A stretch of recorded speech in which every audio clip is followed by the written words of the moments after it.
What if I told you that right now, while most people are still buying the same popular assets they've trusted for years, banks and large institutions are quietly moving in the opposite direction? No headlines, no breaking news alerts, no panic, just silent exits. And history shows that when banks leave quietly, retail investors usually find out last.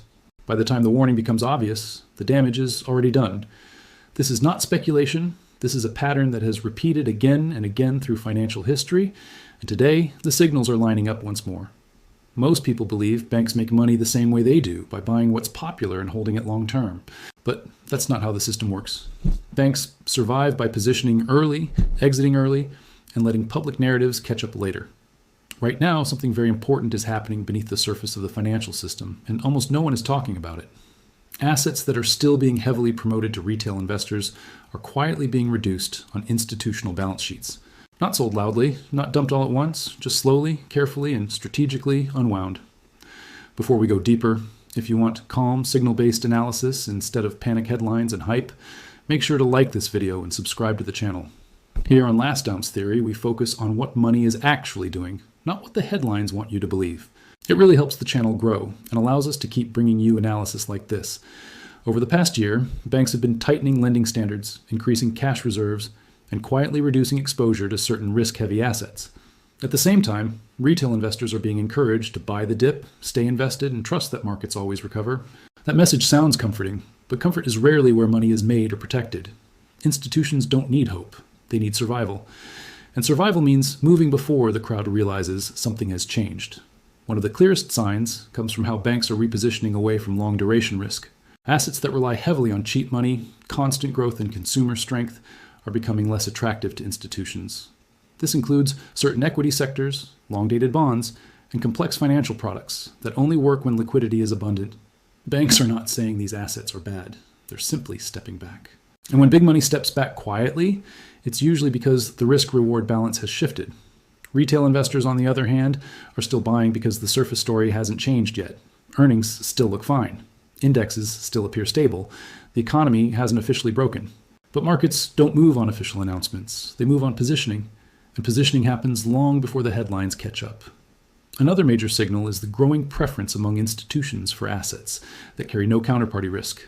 When banks start favoring liquidity, short-term safety, and hard assets over paper promises, it tells you something about their expectations.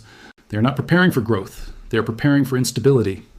This doesn't mean an immediate crash. It means a shift into defense, and defense always comes before volatility, not after. History gives us plenty of examples. Before the 2008 financial crisis, banks quietly reduced exposure to mortgage risk, while retail investors were still being told housing was safe. Before the dot-com crash, institutions exited speculative tech, while everyday investors were buying the hype. The same pattern shows up again and again. Silence first, then realization, then panic. What makes this moment different is how subtle it is. There is no single asset being loudly abandoned. Instead, it's a slow retreat from leverage, complexity, and dependency on continuous economic expansion. Banks are moving toward flexibility, cash, short-term instruments, assets that can survive stress. Retail investors, meanwhile, are being told to stay fully invested and ignore the noise. This disconnect is where risk builds. Now, when institutions and the public are positioned on opposite sides of the same trade, someone will eventually be forced to adjust. And history suggests it's usually retail that adjusts late. That doesn't mean every popular asset will collapse. It means volatility and repricing become far more likely than stability. This is why understanding what banks do matters more than listening to what they say. Public messaging is designed to calm markets. Private positioning is designed to protect balance sheets. Those two things are rarely aligned.